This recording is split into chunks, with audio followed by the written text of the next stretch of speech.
Hi friends, welcome to Jo's kitchen. நீங்கள் இன்னும் நம்ம ஜோஸ் கிச்சன் சேனலை சப்ஸ்கிரைப் பண்ணலையா? சட்டுன்னு சப்ஸ்கிரைப் பண்ணிவிட்டோ லைக் பட்டனையும் ஹை பட்டனையும் தட்டி விட்டுட்டு வாங்க வீடியோக்குள்ளே போகலாம். கருஞ்சீரகம் சாப்பிட்றதுனால நமக்கு கிடைக்கக்கூடிய நன்மைகள் என்னென்ன அப்படிங்கிறத பற்றி தெளிவாக இந்த ஒரு வீடியோவில் பார்க்க போகிறோம். இந்த வீடியோ உங்களோட ஹெல்த்தையே சேஞ்ச் பண்ணலாம். ஸோ வீடியோவை ஸ்கிப் பண்ணாமல் பாருங்கள் ஃப்ரெண்ட்ஸ். வாங்க வீடியோக்குள்ளே போகலாம். கருஞ்சீரகம் உங்களுக்கு பிடிக்கும் அப்படின்னா ரெட் ஹார்ட் கமெண்ட் பண்ணுங்கள். நீங்கள் கருஞ்சீரகத்தை இதுக்கு முன்னாடி கேள்விப்பட்டிருக்கீங்களா, இல்லை கருஞ்சீரகம் என்ன பயன்படுத்திட்டு இருக்கீங்களா அப்படிங்கிறதையும் எனக்கு தெரியப்படுத்துங்க கமெண்டில். இன்றைக்கி நம்மளோட வாழ்க்கையில் ரொம்ப முக்கியமான ஒரு பொருளாக திகழக்கூடிய ஒரு பொருளை பற்றி தான் நம்ம பேச போகிறோம். அப்படிப்பட்ட பொருள் தாங்க கருஞ்சீரகம்.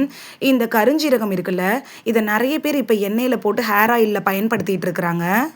மரணத்தை தவிர மற்ற எல்லா நோய்களுக்கும் மருந்தாகும் கருஞ்சீரகம் அப்படின்னு நம்மளோட தாத்தா பாட்டிலாம் சொல்லி நம்ம கேள்விப்பட்டிருப்போம். பழங்காலத்துலலாம் இதை எப்படி பயன்படுத்திட்டு வந்தாங்க அப்படிங்கிறத பற்றி தெரிஞ்சுக்கலாம். அது மட்டும் இல்லாமல் இந்த கருஞ்சீரகத்தை நம்ம சாப்பிட்றதுனால நமக்கு என்னென்ன நன்மைகள் இருக்குது அப்படிங்கிறதையும், இதில் என்ன பக்க விளைவுகள் இருக்கா, இதை யாரெல்லாம் சாப்பிடலாம், யாரெல்லாம் தவிர்க்கணும் அப்படிங்கிறத பற்றியும் நம்ம தெளிவாக பார்க்க போகிறோம். கருஞ்சீரகம் அப்படின்னா என்னங்க? அதாவது இதை இங்கிலீஷில் பிளாக் கியூமின் அப்படின்னு சொல்லுவாங்க. சின்ன கருப்பு நிற விதைகள், சுவை பார்த்தீங்கன்னா கொஞ்சம் கசப்பாக இருக்கும், மசாலா வாசனையோடு இருக்கும். சமையலுக்காகவும் மருந்தாகவும் எண்ணெயாகவும் பல முறைகளில் இதை நீங்கள் பயன்படுத்தலாம். இந்த கருஞ்சீரகத்தில் என்னென்ன ஊட்டச்சத்துக்கள் இருக்குன்னு ஃபர்ஸ்ட் பார்த்துடலாமா? புரதம், கார்போஹைட்ரேட், கொழுப்பு, நார்ச்சத்து, அது மாதிரி நம்ம உடம்புக்கு தேவையான எல்லா ஊட்டச்சத்துக்களும் கருஞ்சீரகத்தில் இருக்குது.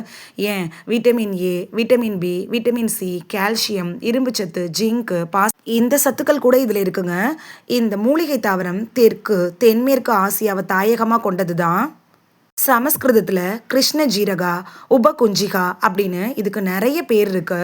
மரணத்தை தவிர மற்ற எல்லா நோய்களும் குணப்படுத்தக்கூடியது தான் இந்த கருஞ்சீரகம். இந்த கருஞ்சீரகம் என்ன அப்படிங்கிறது இப்போ பிரபலமாயிட்டு வருது. அரபு நாடுகளில் கூட இதை உணவில் சேர்த்து பயன்படுத்திட்டு வர்றாங்க. பைபிளில் கூட கருஞ்சீரகத்தை பற்றி ஒரு குறிப்பு இருக்குது. மருத்துவ குணங்கள் நிறைந்த கருஞ்சீரகத்தோட விதையில் இருக்கக்கூடிய தைமோ குயினேன் அப்படிங்கிற வேதிப்பொருள் இருக்குல்ல, அது வேறு எந்த தாவரத்துலேயுமே இல்லை. இது நோய் எதிர்ப்பு சக்தியை தரக்கூடியது. உடலுக்கு நன்மை செய்யக்கூடிய கொழுப்புகள் இருக்கிறதுனால கெட்ட கொழுப்புகளை குறைக்கிறதுக்கு உதவியாக இருக்கும். அமினோ அமிலங்கள், விட்டமின்கள், கால்சியம், இரும்புச்சத்து இதெல்லாம் கூட அதிகமாக இருக்குது. சக்தி வாய்ந்த ஆன்டி ஆக்சிடென்ட்டுகள் கூட இருக்குங்க. வீக்கத்தை தணிக்கிறதுக்கு உதவியாக இருக்கும். சளி, இருமல், காய்ச்சல் இந்த பிரச்சனைகள் வராமல் தடுக்கிறதுக்கும், நோய் எதிர்ப்பு மண்டலத்தை வலுவாக்குறதுக்கும் கருஞ்சீரகம் அப்படிங்கிறது உங்களுக்கு உதவியாக இருக்கும். 60 வயசுக்கு மேற்பட்டவங்களுக்கு இருக்கக்கூடிய மிகப்பெரிய பிரச்சனை என்னென்னா கைவலி, கால்வலி, இடுப்பு வலி, முழங்கால் வலி தான். அது எல்லாத்துக்கும் காரணம் என்னன்னு பார்த்தீங்கன்னா எலும்புகள் பலவீனமாகிறதும் எலும்பு சம்மந்தப்பட்ட பிரச்சனைகள் வர்றதும் தான். அதுக்கு முக்கிய காரணம் என்னென்னா எலும்புகளுக்கு தேவையான கால்சியம் பற்றாக்குறை தான். அப்படிப்பட்ட கால்சியம் சத்து இந்த கருஞ்சீரகத்தில் இருக்குது. இந்த கருஞ்சீரகத்தை எடுத்துக்கிறப்ப எலும்புகள் பலமாக ஆரம்பிக்கும். எலும்பு சம்மந்தப்பட்ட பிரச்சனைகள் வராமல் தடுத்துக்கலாம். கருஞ்சீரகத்தை நல்லா வறுத்துட்டு பொடி பண்ணி அதை வெந்நீரில் கலந்து தேன் சேர்த்து நீங்கள் குடிச்சிட்டு வந்தீங்கன்னா மூக்கடைப்பு, சளி, தொண்டை வலி இதெல்லாம் குணமாகும். அதாவது 1/2 டீஸ்பூன் கருஞ்சீரக பொடியை 1 டம்ளர் தண்ணியில் போட்டு கொதிக்க வச்சுட்டு நீங்கள் அதை ஆற வச்சு வெதுப்பாக குடிக்கணும். காலையில் ஈவினிங் 2 டைம் குடிச்சிட்டு வந்தீங்கனாலே உங்களுக்கு நல்ல பலன் கிடைக்க ஆரம்பிக்கும். தொடர் இருமலால் பாதிக்கப்பட்டவங்களுக்கும் இது பலனுள்ளதாக இருக்கும். 1/2 டீஸ்பூன் கருஞ்சீரக பொடியை பூண்டு விழுதோடு சேர்த்து சாப்பிட்டிங்கன்னா சளி அப்படியே வெளியில் தள்ளுறதுக்கு உதவியாக இருக்கும். தோல் நோய்களுக்கு கூட இந்த கருஞ்சீரகம் பயனுள்ளதாக இருக்கும். அதாவது சிலருக்குலாம் கரப்பான்னு சொல்லுவாங்கள்ல, அதாவது அரிப்பு வர ஆரம்பிக்கும். அதெல்லாம் சரி பண்ணுறதுக்கும் இந்த கருஞ்சீரகம் உங்களுக்கு உதவியாக இருக்கும். அதுவே உங்களுக்கு அலர்ஜி அதிகமாகி ரொம்ப சொறி சிரங்கலாக இருந்துச்சுன்னா நீங்கள் டாக்டரை கன்சல்ட் பண்ணுறதே நல்லது. நம்ம உடம்புல இருக்கக்கூடிய புண்கள், தழும்புகளை மறைய வைக்கிறதுக்கும் கருஞ்சீரகம் பயன்படுது. குளியல் பொடி அரைப்பீங்கள்ல, அதில் இந்த கருஞ்சீரக பொடியை சேர்த்து அரைச்சிட்டிங்கன்னா நீங்கள் அதை குளிக்கிறப்ப பயன்படுத்துகிறப்ப தழும்புகள்லாம் உங்களுக்கு குணமாக ஆரம்பிக்கும். புண்கள் இருந்தால் கூட அதை சீக்கிரத்தில் ஆற்றக்கூடிய தன்மை இந்த கருஞ்சீரகத்துக்கு இருக்குங்க. மாதவிடாய் காலங்களில் பெண்களோட அடிவயிறு இருக்குல்ல, அது கனமான மாதிரி ஒரு ஃபீலிங் இருக்கும். அந்த டைமில் சிறுநீர் கழிக்கிறதுக்கு கூட சிரமப்படுற பெண்களுக்கு இது ஒரு ரொம்ப யூஸ்ஃபுல்லான ரெமிடியாக இருக்கும். அதாவது கருஞ்சீரகத்தை வறுத்து பொடி பண்ணி வச்சுட்டு, அதோடையே தேன் அப்படி இல்லன்னா கருப்பட்டி கலந்து, மாதவிடாய் வர்றதுக்கு முன்னாடி 10 நாட்களுக்கு முன்னாடி இருந்தே ஒரே 1 டேபிள் ஸ்பூனு இந்த கருஞ்சீரக பவுடரோட தேனு அப்படி இல்லன்னா கருப்பட்டிய கலந்து நீங்க சாப்பிடுறப்ப, வயிற்று வலி, இரத்தப்போக்கு இது மாதிரியான சிக்கல்கள சரி செய்யும். வயிறு கனமான உணர்வு இருக்குல்ல, அதுவும் குறைய ஆரம்பிக்கும். நல்லா சிறுநீரும் வெளியேற ஆரம்பிக்கும். அந்த காலத்துலலாம் நம்மளோட பாட்டிங்கலாம் என்ன பண்ணியிருக்காங்கன்னா, பிரசவத்துக்கு அப்புறமா கர்ப்பப்பையில சேரும்ல, அந்த அழுக்க சரி செய்றதுக்கு 1 டேபிள் ஸ்பூன் ஜீரக பொடிய பனை வெல்லம் சேர்த்து சாப்பிட குடுத்துருக்காங்க. அதாவது குழந்தை பிறந்தது 3 நாட்கள்ல இருந்து காலை, மாலை அப்படின்னு 5 நாட்களுக்கு தொடர்ந்து இந்த ரெமிடிய குடுத்துருக்காங்க. இருந்தாலும் குழந்தை பெற்ற தாய்மார்கள் டாக்டர்ட்ட அட்வைஸ் வாங்கிட்டு இதெல்லாம் எடுத்துக்கிறதே நல்லது. ஒரே 1 டீஸ்பூன் அளவுக்கு கருஞ்சீரகத்தை எடுத்து வறுத்து பொடி பண்ணிட்டு, அத தண்ணீல கலந்து நைட்டு நீங்க வெதுவெதுப்பா குடிச்சிட்டு படுக்கிறப்ப, எல்லா உணவுகளும் ஈஸியா உங்களுக்கு செரிமானமாக ஆரம்பிக்கிறதோட மட்டும் இல்லாம, உடம்புல தேங்கி இருக்கும்ல, அந்த கெட்ட கழிவுகள், நச்சுக்களெல்லாம் மறுநாள் காலையில மலம், சிறுநீர், வியர்வை மூலமா வெளியேத்திரும். அதனால என்ன ஆகும்னா, அன்னன்னைக்கு இருக்கக்கூடிய கெட்ட கழிவுகள்லாம் மறுநாள் காலையில வெளியேறதுனால கொழுப்புகள் படியிறது தடுக்கப்படும். ரத்தம் சுத்தமாகும். ரத்த ஓட்டம் சீராகும். இவ்வளவு மருத்துவ குணங்கள் நிறைஞ்ச இந்த கருஞ்சீரகத்தை டெய்லி இல்லைனாலும் அப்பப்பயாவது உணவுல சேர்த்துக்கிறது நம்மளோட உடல் நலத்துக்கு ரொம்ப உதவியா இருக்குங்க. நீங்க கருஞ்சீரக தண்ணிய குடிக்கிறப்ப, உங்களோட நோய் எதிர்ப்பு சக்தி அதிகமாகும். பருவ காலத்துல வரக்கூடிய சளி, இருமல், காய்ச்சல் பிரச்சனைகள் வராம தடுக்கலாம். இப்ப இருக்க காலகட்டத்துல நெறைய பாக்டீரியாக்கள், வைரஸ் கிருமிகள்லாம் புதுசு புதுசா உருவாகிட்டு இருக்கு. இதெல்லாம் யார ஈஸியா அட்டாக் பண்ணும் அப்படின்னு பார்த்தீங்கன்னா, யாருக்கெல்லாம் உடம்புல நோய் எதிர்ப்பு சக்தி, அதாவது நோய் எதிர்ப்பு மண்டலம் பலவீனமா இருக்கோ, அவங்கள ஈஸியா அட்டாக் பண்ணிரும். அதாவது ரொம்ப பெரிய பெரிய பலவான ஆள்கள்லாம் சாதாரணமா இருப்பாங்கல்ல, அவங்கள எப்படி அட்டாக் பண்றாங்களோ, அது மாதிரி இந்த நோய் எதிர்ப்பு மண்டலம் வலு இல்லாம இருக்கும்ல, அவங்கள இந்த நோய் தொற்றுக்கள்லாம் அட்டாக் பண்ண ஆரம்பிக்குது. அப்படிப்பட்ட நோய் எதிர்ப்பு மண்டலத்தை வலுவாக்கக்கூடிய சக்தி இந்த கருஞ்சீரகத்துக்கு இருக்குங்க. நீங்க கருஞ்சீரக தண்ணி எடுத்துட்டு வர்றப்ப உங்களோட நோய் எதிர்ப்பு மண்டலம் வலுவாகும். அதனால ஈஸியா நீங்க நோய் எதிர்ப்பு சக்தியை அதிகரிச்சுக்கலாம். பருவ காலத்துல வரக்கூடிய நோய்கள் வராம தடுத்துக்கலாம்.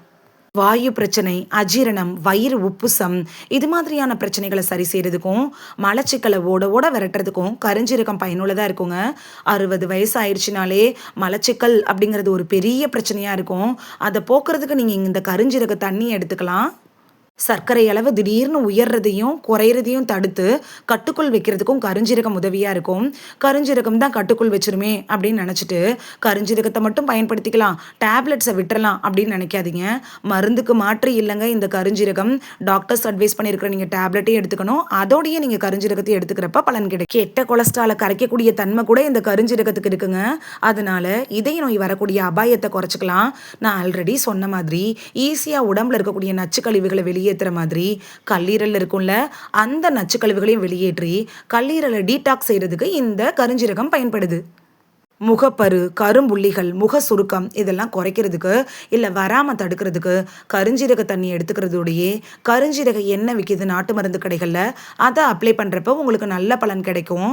முடி உதிர்வை தடுத்து முடியை நல்லா ஸ்ட்ராங் ஆக்குறதுக்கு கருஞ்சீரகம் பயன்படுதுங்க. இப்போல்லாம் நிறைய ஹேர் ஆயில் பிஸ்னஸ்லாம் நடந்துட்டு இருக்குல்ல, அதில் பாருங்களேன், முக்கியமான ஒரு இன்க்ரீடியண்ட்டாக கருஞ்சீரகத்தை சேர்த்துருக்கோம் அப்படின்னு சொல்லுவாங்க. ஏன்னு பார்த்தீங்கன்னா கருஞ்சீரகத்துக்கு முடியை வளர்க்கக்கூடிய தன்மையும் முடி உதிர்வை ஸ்டாப் பண்ணக்கூடிய தன்மையும் இருக்குது. அதுக்காக நீங்கள் கருஞ்சீரக எண்ணெயை ஒரு நாள் மட்டும் தடவிட்டு முடி உதிர்றது சுத்தமாக நிற்கலையே அப்படின்னு நினைக்காதீங்க. இது ஒரு நேச்சுரல் ரெமிடிங்க. கெமிக்கல் ப்ராடக்ட் யூஸ் பண்ணுறப்ப உங்களுக்கு உடனே ரிசல்ட் கிடைக்கலாம். இதில் உடனேலாம் ரிசல்ட் கிடைக்காது. 1 மாதம் நீங்கள் தொடர்ந்து தடவுறப்ப உங்களுக்கு நல்ல பலன் கிடைக்க ஆரம்பிக்கும். இந்த எண்ணெய் மூலியமாக அதை நீங்களே உணர முடியும்.